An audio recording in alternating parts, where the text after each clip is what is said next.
Okay, enough messing around. We've had some fun. Hey, welcome to the Transformational Podcast. We're glad you're with us. Chris is on his side trying to get up in my brain, but he's been trying to do that for a long time, and I'm just not going to let him tonight. You're not going to be able to do it. He I know likes to you act want like it to. doesn't work, but it works, guys. Oh, it works. It It worked. We've probably started this podcast now at least 4 times. That frankly, I'm cutting out. Like, we're not even going to keep that because there's nothing to see here, so to say. Listen, guys, I just want you to know it's y'all's loss, not ours. I mean, it was good. We had some good openers there. Yeah, right. Who's good on that one? So you know how things been going, man? What's going on in your world? Let's just do a quick tag up and let folks know what's up with us, and then we can jump into where God's taking us in the scripture, which I'm excited about the scripture that we got going today. But what's going on in your world? Ma'am, we are full building phase mode here at the church. So I've been watching you with those hard hat and glasses. Do they let you do that, or is that your like? Or do you wander out there and they're like, "Hey, bud, you're in the wrong spot," and then they shuffle you off? How does that work? You're supposed to be here. Well, that's why I wear the hard hat and stuff, so that it makes it look like I'm supposed to be there. So you blend in. Listen, you just fake it till you make it, man. That's the motto of life. So, we got that going on, and then Julie and I are literally steadily looking for houses. Okay. Last Thursday, I really thought we were going to find the house. I don't know why, Rob. I just had this, man, I think today's the day. And today's the day. Julie texted me in the afternoon and said, "Hey, this house just hit the market." I was like, "Let's go see it." And it was awesome when we drove up. I was like, "Oh, this might be it." And then we went inside and it ruined everything. No, it was fun. It was a pretty house. It just wasn't the flow that would work for us. And anywho, I think it's just a matter of us I think I said this at the last time, is one of the things that God is saying to me is that I'll make the next step as obvious as the first step. Just trust me and listen for me. And when it's obvious, you didn't wander into this. I made it clear to take a step into this. And so, and it was crystal clear to me too. I mean, there's so many things that happen on our journey in, and if you haven't caught up on the first few episodes and to know why, I mean, that to me was the kind of okay, I get it. As far as my side of the world, just give people an update. I'm like probably right in that not dangerous, but right in that precarious stage of work. You know, when you've been there long enough. Highway to the danger zone. Oh man, I am. Okay. And hey, I actually don't even mind the reference, Chris. That's why I chose to fly planes. So I mean, if you don't remember, I had the F-14. You'd appreciate it. Yes, I figured I had you'd the appreciate F-14 it. above my bed. Now I'm in that real precarious position at work where you've been there long enough where people expect you to know things, and you think you know things, but you still are learning things, and so you have this really weird timing where.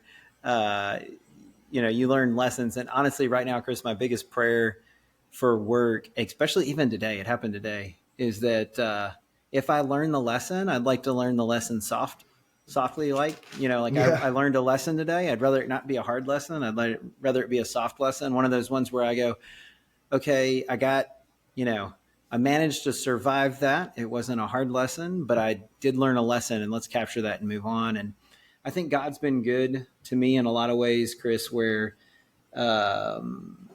he's just gone before me and certain things that needed to happen, things that made me look like I actually had a clue of what's going on. He orchestrated to where I just executed, and then it made it look like I had it all together all along. And in reality, looking back, there were just so many things God was like, just put in perfect sequence to make it look like I knew what I was doing. And so I'm praying that as I'm, and I tell you this because I want to tell others this, I'm praying that as I'm kind of walking through this thing, that God's not just giving me favor so that I can benefit from that favor, but he's given me favor so that people will come to see Jesus in me and see Jesus in my work.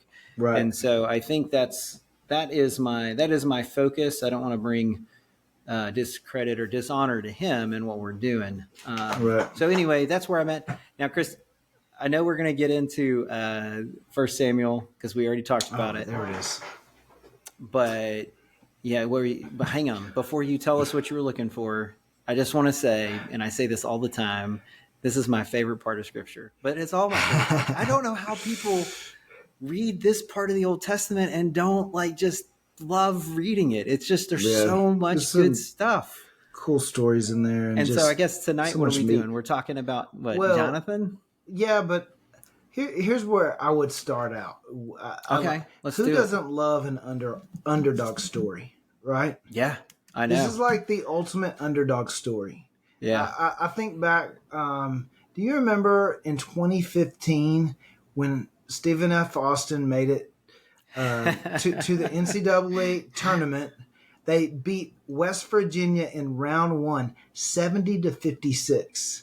And then they barely lost to Notre Dame in the second round by 1 point. Do you remember this? I do, man, because people Dude, are going, "Who's that?" yeah, at that night, if you went to Google and put "where is SFA," it was like, or just started typing "where is SFA" popped up because Yeah, everybody around the country, they were searching, where is this town? Well, right. that town is actually where we're from. It's Nacogdoches, Texas, oldest town in Texas, mind you. For those of you who are not Texas history buffs, Yeah. but it was amazing. It was, they call it a Cinderella story, but man, I love an underdog story. It's kind of funny because when I watch football or baseball, if I don't have a dog in the fight, I tend to always root for The one who's the not supposed to win. yes. Do you do the same thing? Always, Which always. I think it's interesting because I think sometimes it's because we feel like the underdog in life at times, right? Yeah, I Like mean that's I true. wonder if at times it's because we identify with the underdog and we go, man, I've been there, and I want them to, man, to defy the odds, right? Well, that's Yeah. what this story is, right? It is the ultimate underdog story, and I love it. To set it up, though, I think it's good for us to maybe build the context a little bit, because Okay. First Samuel.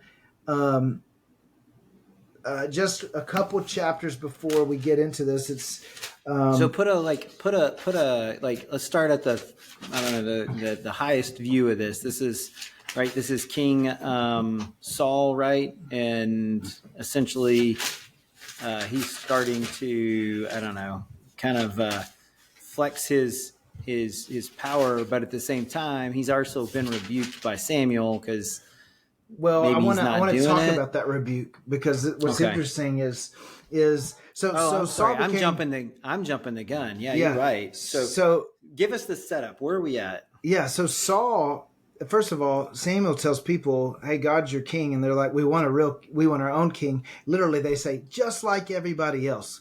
um, I think that God would desire for us not to want to be just like everyone else. But at the same time, that's what they're asking for. And so God gives him Saul, whose name literally means asked for. That's what Saul means. And I so, didn't know that. yeah. So There you go. gave him what they were asking for. Yeah. And he was in hiding when they named him king. I mean, he's probably not the He had an most, identity crisis his yes. entire life, and it absolutely impacted everything he did. So he began to step into it. God gave him some victory along the way.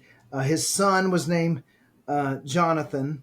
But then something happens in chapter 13, that I think is it actually is applicable to my own life currently, right, to some degree. Okay. Basically, Saul is getting his troops ready to go to war. And let me just pick up Samuel 13, 1 Samuel 13, verse 3, where it says, soon Okay. after this, Jonathan attacked and defeated the garrison of Philistines at Geba. The news spread quickly among the Philistines. Saul blew the ram's horn throughout the land, saying, Hebrews, hear this, rise up and revolt. So he didn't consult God at all. He just went, hey, we're winning, so let's go. Yeah. Which it turns out to be a bad deal, because it says all Israel heard the news that Saul had destroyed the Philistine garrison at Geba, and that the Philistines now hated the Israelites more than ever. So the entire Israelite army was summoned to join Saul at Gilgal. The Philistines mustered a mighty army of 3,000 chariots, 6,000 charioteers, and as many warriors as the grains of the sand on the seashore. Now, I skipped the part where he says they basically had 3,000 troops, okay? That's what Saul had. And they had as many warriors as the grains of the sea sand. They had 3,000 chariots, right? Yeah. 6,000 So the charioteers. Israelites are there with their 3,000 people, Yes. and the Philistines show up with 3,000 chariots, which are manned with 2 people per chariot, because it Yes. says 6,000, and which is crazy if you think about it. They couldn't even number the number of people, because it says as many as the sands of the seashore. It's their foot soldiers, just their basic common people, and Saul's there with his just 3,000 just people, and that's sad and Yeah. Yeah. maybe a little scary. It was scary because what ended up happening, it says the men of Israel saw that they were in the tight spot they were in, and because they were hard pressed by the enemy, they tried to hide in caves, thickets, rocks, holes, and cisterns. Some of them crossed the Jordan River and escaped into the land of Gad and Gilead. Meanwhile, Saul stayed at Gilgal, and his men were trembling with fear. It says, now here's the part I just think is applicable where I am right now. It says, Saul waited there 7 days for Samuel, as Samuel had instructed him earlier, but Samuel still didn't come. Saul realized that his troops were rapidly slipping away. He's beginning to panic. So he demanded, bring me the burnt offering and the peace offerings. And Saul sacrificed the burnt offering himself. Now here's why that matters. That was Samuel's role. That was Samuel's job. That's what God had called Samuel to do. Yeah. But Saul stepped in and said, well, he's not here. I'm losing troops. I've got to do something about it. And so he took matters into his own hands. And Robert, this is just where in my own life, just as God has put us in this pattern of looking for a house. Yeah. Julie and I talked about the other night. She's like, we've waited 8 months. Like, if we take matters into our own hands now, we've wasted that 8 months. But how often do we give up just moments before the Lord's ready to move? Because here's what happens next. It says, just as Saul was finishing with the burnt offering, Samuel arrived. I know, man. That's like, I read how that often do when we I give read up that on God? every time I read that, I think to myself, like, that's just like one of those pits in my stomach where I think about myself and I'm like, oh man, if I had just waited a little longer, not even a day, just a little bit longer, right? Yeah. And I think about myself, I put myself in Saul, because frankly, let's be real, that absolutely could be us. We could absolutely be the one that's like, okay, Lord, I don't see you moving, so I'm gonna take action. Now, I have a strategy for that, but I want to hear your thoughts on that. Oh, listen, I think for me, it's now there's been times where I've said, Lord, if this isn't what you want me to do, I need you to shut this door, because I don't have a gut saying not to. I don't have it. There's no clarity saying that I should. Yep. But at the same time, I don't want to move forward if you're not in it. So God, we shut the door. Robert, multiple times, He has shut the door. Twice with job opportunities when I was at other churches, that I was like, man, this has got to be it. And I prayed about it, and literally both times the night before, I prayed the prayer, God, if this is not it, please shut the door. The next morning on the phone call, it was like God made it so obviously clear that this was a shut door. It was like, okay. And I felt such a peace about it, because it was like, all right, God shut the door. And could I have taken matters into my own hands and said, yes, because the job was mine. If I wanted it, I could have stepped into it.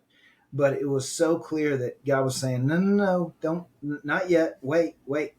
And so I'm grateful for those moments. But I think for where I currently am, one of the things that I feel like God is saying to me is, I made the first step so obvious. You don't wander into this.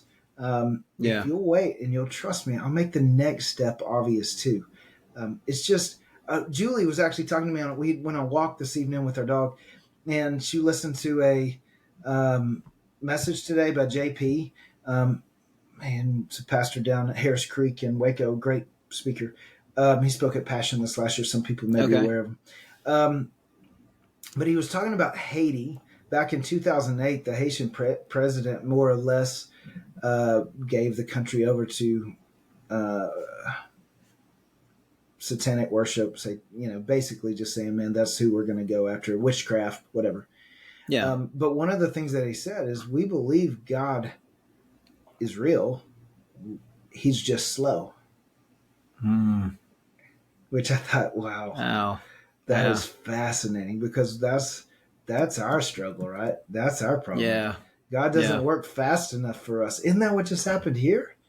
Yeah. Right? You're like, holy Yeah. smokes. Literally, as he was finishing, That's what actually Samuel. gets me. You're like, oh, I'm finishing up. And then all of a sudden, boom. So, Chris, my story is, and it's what I try to tell people all the time, is that I pray, and it's funny, I think he deals with us in accordance with our personality. So for you, he needs to shut doors. For me, he needs to make it obvious a lot of times for me to move. I'm a, I don't know, comfort based creature.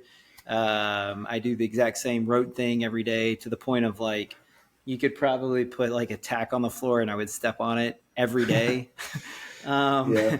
I probably wouldn't Makes change. me think And of so, like when marching bands do their rehearsal on real grass, you can see where they step every time. I yeah, feel like that's what your carpet at home looks like. You see where your steps are every there's day. no doubt about it. There's no doubt about it. And so my biggest prayer has always been, Lord, if you are giving me the leeway to make a decision, I'm gonna make a decision in this kind of this thing, and I'll wait till like the last second, because that's because if I don't have clear guidance, I'll wait. I'll be like, I don't know, Lord, is this you? Is this me? Kind of thing. But one of the things that I've always caveated my prayers with, and I try to encourage people to have the same caveat, which is, Lord, more than anything, I want to be where you want me to be, because where you Yeah, want me to be is better than where I want to be. And right. if you've given me an option to make a decision, I will. But if you have something that you desire for me, that's what I want. I want nothing Yeah, more than that. And time and again, he's made it very clear that that's the next step. And yeah, sometimes he does it via a bunch of other people and circumstances, and he makes it clear. In this case, it was very clear to Saul, yeah, because Samuel told him very specifically, "You will not do anything without me. Like, I'm going to get there, I'm right. going to do it." And part of that, Chris, is Saul took something sacred, something that God Yep, called sacred, and he yep, made it common. yep. He He took the did. sacred and he made it common. Yep. And Now, that was his biggest, I don't know, and I just departure want to there. make a comment what you said on our personalities, right? Yeah. That I think is what's been so difficult for me in this journey, is that I am a listen, we'll build it in the air kind of guy. Like, let's just, I think we should go. And if God doesn't want us to, God, I need you to tell me to stop. I need you to shut the door. It's that whole God rarely steers parked cars. Like, I'm like, all right, let's keep this car moving. And I Yeah, feel like yeah, yeah, God's yeah. going, well, it's just not going to move as fast as you want it to. Yeah. And I'm going to steer it. But part of this process is you learning to seek me and wait and trust me. And boy, um, it feels um, frustrating at times, if I'm just being very honest, because uh, I guess I can empathize with Saul here of going. I felt like he should show up by now. I felt like we should Yeah. be there by now, right? Well, Like and I everybody's can leaving. empathize with. Yes, The the yes, last of his army is walking away. yes. Our pets' heads are And falling off, for crying out loud. yeah. It's it's not a good moment. Yeah. So that being said, he does it, and then he offers the sacrifice that was not his to offer. It says, just as he's finishing, and then I want you to see his excuses. Samuel went out and said, "What is this that you've done?" Saul replied, "I saw my men scattering from me, and you didn't arrive when you said you would. And the Philistines are at Michmash ready for battle. So I said, the Philistines are ready to march against us at Gilgal, and I haven't even asked for the Lord's help. So I felt compelled to offer the burnt offering myself before you came." I love it. He is the victim. You didn't show up. My friends were leaving. So I felt Yep. compelled, right? And reality is he did what he knew the Lord he didn't follow God's design. That's the bottom Yeah. line. And It's it not the only says, time he does that, but we're not going right. to jump over to the part where Samuel walked up and is like, what is that I hear? The bleating of cows and calves and whatever's? Oh Anyway, man. we won't He jump to that. was Let's keep moving. well, I guess the point is he's a person of low character. That's Yeah. worth And worth he at gives least. into what people are Yeah. trying to, yeah. Anyway, Yep. go ahead. And he says, "How foolish!" Samuel exclaimed. "You have not kept the command the Lord your God gave you. Had you kept it, the Lord would have established your kingdom over Israel forever. But now your kingdom must end. For the Lord has sought out a man after his own heart. The Lord has already appointed him to be the leader of his people because you have not kept the Lord's command." And so that was, we find out later, or we found out already, that's David, the man after Yeah. God's own heart. Now, basically from then on, they get cornered. Um, Well, they, here's the they part that I lose the like. high ground. They don't have Yeah. weapons. Like, it's They a have two bad deal. swords. Yes, They two have swords. two swords. I love that because Yeah. guess who else had two swords? Do you remember? Do you know what I'm talking about? Mm, Do you remember? Lord, I'm we have trying two to. swords. Jesus Oh says, yes, yes, that's good. Yes, I didn't and think that is about that. enough. That's And that is yeah, enough. that's So really good. anyway, By the it's the way, only that's other the place they had disciples. two That's the swords. disciples when Yep. when Jesus asked them if they had weapons, if they had a sword, and they said, "Lord, we have two swords." He's like, "Oh, that's good." He says that's enough. Well, in Yeah, this case, it guess what? It was enough. it was. Right? Yep, Because we're about to yep, jump into Jonathan, which is actually the reason why we even started here. We had to do a little preface. I realized that. But this yep. is, again, I like all parts, but this is one of my favorite parts, as they all are. Well, And it's when take it away Solomon, now. all right, well, not Solomon, I'm sorry, Saul, he is basically on the outskirts. He's underneath this pomegranate tree. He's hanging with his about 600 men. That's all that's left of his 3,000 people. And I personally believe they're kind of sitting around going, okay, well, now what? Now, what are we doing now? Like, Now, what's the plan? here's a fun little nugget for you. Pomegranate trees are often used to uh, consider like comfort and like kind of luxury. So really, he's in the midst of this, and he's going, "Let's just make the best of it. Listen, it is what Yeah. it is. Let's just, Yeah. let's just Let's enjoy life. chill. Yeah, it'll be fun." Let's just hang here. There's no reason to actually like go out there. Well, Jonathan, he's actually snuck away with his armor bearer. I mean, we know he's Mm-hmm. snuck away because we're about to find out he's snuck away. And he looks at his armor bearer and he come Hey, up to this outpost. can I No, say go one more ahead. thing about that? The Yeah, pomegranate tree is a note that I had that I meant to say. His problem there is passivity, right? He is yeah, passive. And being passive is just as bad. Being passive about where you are with God is a problem. yeah. He is pinned down by the enemy, and he just goes, "Meh, it is what it is." How many of us are spiritually in places of danger or trouble or not good situation, and we just accept it instead of pressing into the Lord? A lot more than we realize. You know, I I think mean, there's a lot of being times where we don't even want to address what's going on, whether it's our sin or whether it's the battle that we're in. We just kind of like sit back and we're like, you know what? I think I'm just gonna chill. Like that's too yeah, much work. yeah. Dude, I frankly I've been there too, so I can't throw a stone, right? I've been there where No, I'm no, like, we okay, I'm So just gonna sit I here. want to point out the because you see the contrast with Jonathan. Saul is passive, Yep. and so go ahead.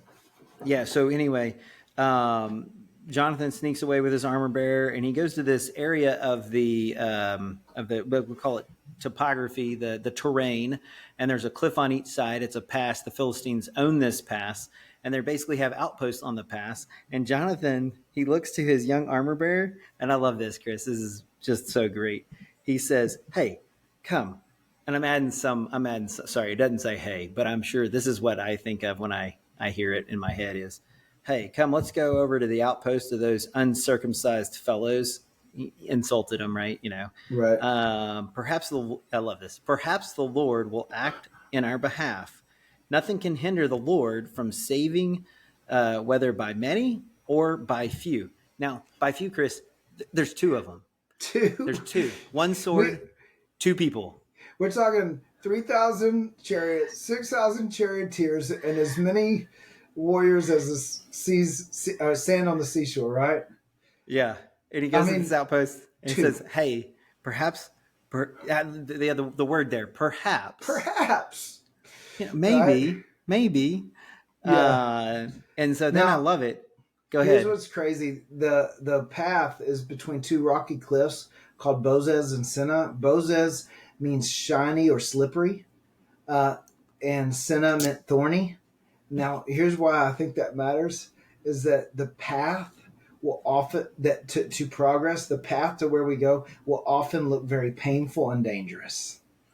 Okay, well, let's get into that because guess what's just about to happen? Yeah. He says, and this is great point, Chris, because here's the deal. Says, and I love what the armor bearer says. The armor bearer says, "Do all that you have in mind. Go ahead. I'm with you, heart and soul." Basically, he's like, "Man, wherever you go, I go." And let me tell you something. Pause. Put a pin in the conversation. If you ever find a friend like that, that's a good Yes, friend. we need You know what those I'm talking friends, dude. about? Seek Yeah. out those friends. We need them. So Jonathan says, he says, "Come then, we will cross over toward the men." So in other words, we're going to go walk out on in the plain, let them see us, and if Mm-hmm. they say to us, "Wait there, until we come to you," we will stay where we are and not go up. Not go up to them. But if they say, "Come up to us," we will climb up because that will be our signal. That will be our signal that that the Lord has given them into our hands.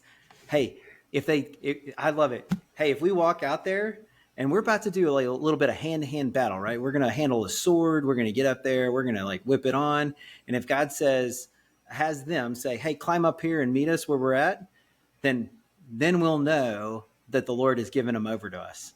The hardest situation possible, the hardest possible setup, then we'll know that the Lord Yeah. gave that army over to two people. Yeah. Think about that sign. They're saying, hey, if they say, come on over to our space and we'll fight, then we'll know the Lord's going to. That doesn't make any sense.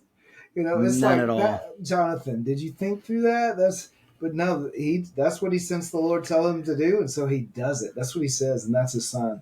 Yeah, and I'm Um, going to skip up because this is we need to kind of get to this point. So they, of course, do because we know the story. They say, "Hey, come up here and we'll teach you a lesson." And Jonathan climbed up using his hands and feet. In other words, I'm not joking. This was a tough climb. You can't just walk up, right? So armor bearer's right behind him, and the Philistines fell before Jonathan and his armor bearer followed and killed everybody behind him. Basically, Jonathan is striking them down, and his armor bearer is snuffing them out. And they dude. are stacking them up like cordwood, as I like to say. Yes. And in that first attack, and this is just the first attack at this outpost, Jonathan and his armor bearer killed 20 men in the area of about half an acre. And this is what I love. They killed 20 people, Chris, And they let their bodies hit the floor. and let Go the ahead. bodies hit the floor. Anyway, Go ahead. Sorry, I'm military man. Like I I know that know. song. I'm got all your references, dude. Yeah. I'm pegging them tonight. Yeah, yeah. And then this is great. 20 people in about a half acre, and what did the Philistine army do? Panic struck the whole army. The Two whole people. army. Two people. The two Yep. people. Two swords.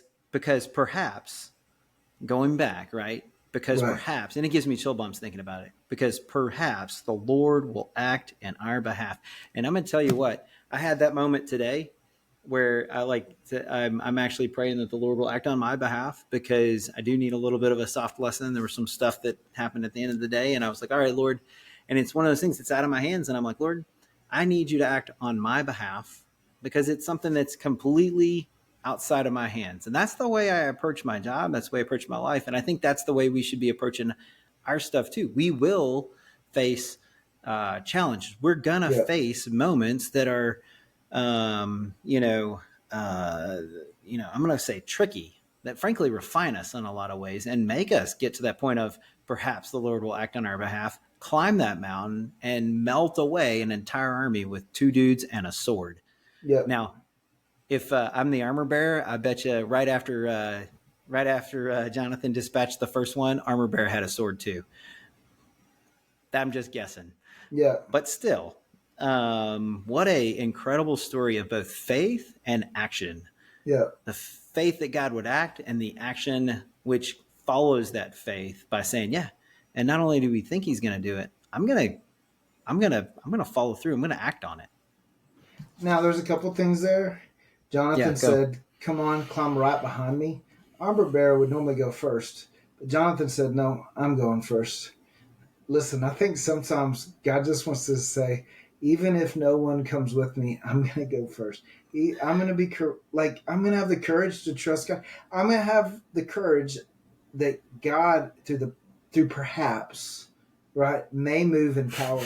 I wrote this down because I think this is interesting. The climb will draw the attention of the enemy, right? As you climb, it will, as you begin to step into what God's called you to do, it will draw the attention of the enemy. At times, the climb can be humbling because as they're climbing up, they're the most vulnerable that they could possibly be. The enemy has the high ground, and they are coming up. They're climbing up using both hands and feet. I mean, they are completely vulnerable in that moment. Now, Yeah, the and other it tells part me about that the the enemy at that point thought so little of the two people coming up, yeah, so little of them that they thought they were going to easily dispatch them when they got to their yeah. level. Otherwise, they would have done it before they got there. But the enemy thought nothing of them, So and they I went love up. that. Yeah. Go ahead. No, I mean, so they went up either the shiny side or the thorny side. Either way, it was dangerous. It was treacherous, and probably there were times that there it had because they're human. There had to be a man. What are we doing? What Does in the this make world are we sense? doing here? Yes.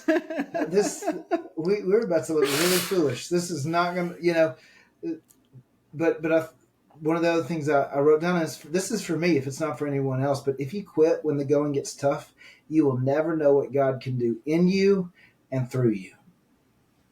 Yeah. You don't know till you get to the top. It's gonna be treacherous at times. It's gonna be difficult. It's gonna be scary.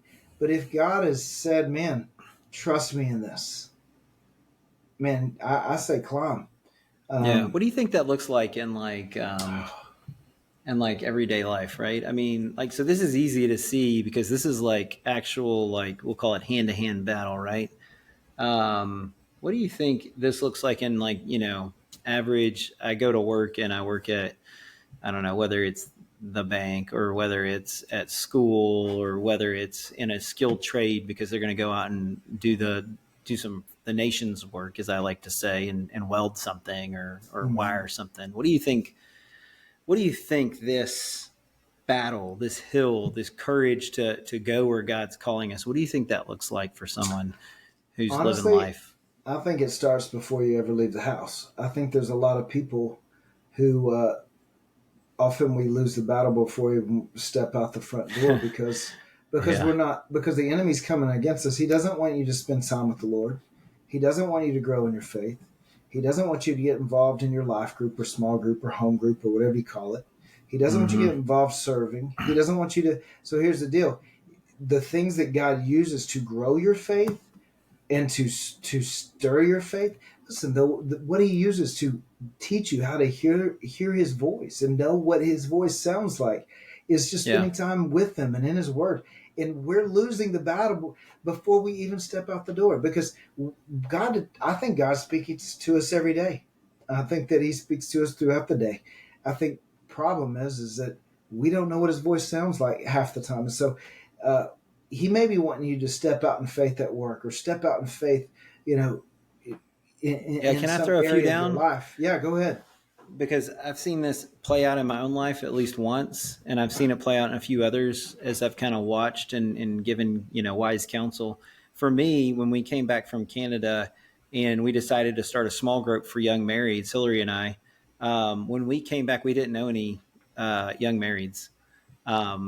And so we started a small group and we said, hey, this is the night we're going to meet, and whoever comes to the house will be who comes to the house. And so, we before we did that, I'm not gonna lie, Chris. We didn't know what we were doing. I didn't know what I was doing. I knew God had called us to do that, and I was going to step out in faith. but there was a lot of fear. There was a lot of opposition. There was a lot of, what are you doing? Nobody's going to show up. Like, why are you even doing that? Like, you're not, what do you have to offer? All of those types of conversations, right? Yeah. That was what was bombarding us. And for somebody who has no problem leading and no problem leading a Bible study, it was one of the most unique times where I really, I knew God was calling us in that direction, but I struggled with stepping out and making that an execution piece. And I have heard, not just from that, but from other people, to transition to what others, times when I've talked to others is, oh, hey, I think sounds like God's calling you in that direction. And I hear, well, I don't know. I don't know if I'm ready. I don't know if I'm equipped. I don't know what I would offer. I don't know when I would have the time. I don't know if I could fit it in. I got all this other stuff going on. I got, and Oh it's yeah. all of these reasons why not to do it. And what I really think's going on is there's a lack of faith that, God will come through. And for us, God did come through. Now, the Yeah. first night turned into the second night, turned into the seventh year. You know what I mean? But it And but it then worked God, out, and God took yeah. care of it. So I think that's what it kind of looks like a little bit. Is it may not be that you serve Him at the, at your place of business. I know I've when I was with doing a school, military school, I started a Bible study downstairs. And that's what I did. I had no idea who was going to show up or when they would show up and the rest. And Chris, what's funny? One of the guys that regularly attended my Bible study, I currently work with right now, That's pretty cool. which is It works. nuts. Yes. More than a decade later, Yeah. hadn't worked with him ever again, but that guy I now work with, and it makes Yeah. for such a great, opportunity work environment. So I think if you're looking at this is kind of where I was going with this, Chris, is like, if you're looking at this story of Jonathan and you're like, I don't have a sword and I'm not fighting the Philistines and I'm not rock climbing a mountain. And this sounds really good and it sounds like a platitude, but what does this look like I just go and I do daycare, or I go and I do teaching, or I go and I do, I when people tell me I just dot, dot, dot, you fill in the blanks. I just dot, dot, dot. Your ears die. Yeah. Ears done. Proceed. Well, I will mute for a second while I adjust. Go ahead. all right, go for it. So anyway, what I was going to say is I just dot, dot, dot. I hear it all the time. And what I want to say is it's not I just, it's God has given you a sphere of influence where He wants you to jump into that sphere of influence and do whatever it is that He's calling you to do, whether, no matter what that is, and step out in faith that He will equip you for what He's called you, that He will give you what He needs to basically melt the entire army of the Philistines after you and one sword take care of business and just be obedient, because perhaps the Lord will come through. Anyway, that's why I love that story. I love that story more than anything because it is a story of faith. It is a story of action that goes with that faith. And then you can see the Lord's hand act in a mighty way. And I get fired up because I see it all the time, even in my own life. Bring us home, man. Along those lines, wrap this up. Wrap this up. Well, I would just say this. Along those lines, Jonathan proactively sought out what God wanted him to do. He is proactive. Yeah. He said, let's go across. Let's be proactive. And I would just say the thing that I see in the story that just absolutely applies is what we talked about earlier with Saul was passive. He just accepted it as it is what it is. And I think too many people have accepted where they are in their spiritual walk as, well, it is what it is. I wasn't raised that way. I've got a tough marriage. I got a tough situation. I've made some mistakes. But stop. Proactively seek God and see what mountain He calls you to climb. There's the song. There's always going to be another mountain. I'm always going to want to make it move. Always going to be an uphill battle. Sometimes I'm going to have to lose. And as I'm laughing about it, because that is Miley Cyrus, it's not about how fast I get there. It ain't about what's waiting on the other side, right? All right, I know. Try to bring it here, but think about it. It's the climb, right? It's the willingness to go. Listen, just proactively seek God and be willing to climb when he tells you to climb, and be willing to go where Mm. it feels dangerous, feels uncertain, but man, I know in my gut. Where does that start? It starts by proactively seeking God each day. Mm-hmm. It is hard to live for God out there in the world when you haven't Yeah. spent any time with Him on your own, and Mm-hmm. let Him fuel you and let Him fill you up. Um, because here's what I know is that God's power is greater than any problem we will ever face. Um, so what does it look like? Proactively seek God, be willing to take whatever path He puts you on, right, and then push through. Don't give up. Man, Yeah. Right. that's I'm preaching to myself right now, right? Don't give Yep. up, because you don't get to see the power of perhaps until you make the climb Mm. and you push through, and God shows up, and it's pretty amazing when He does. Amen.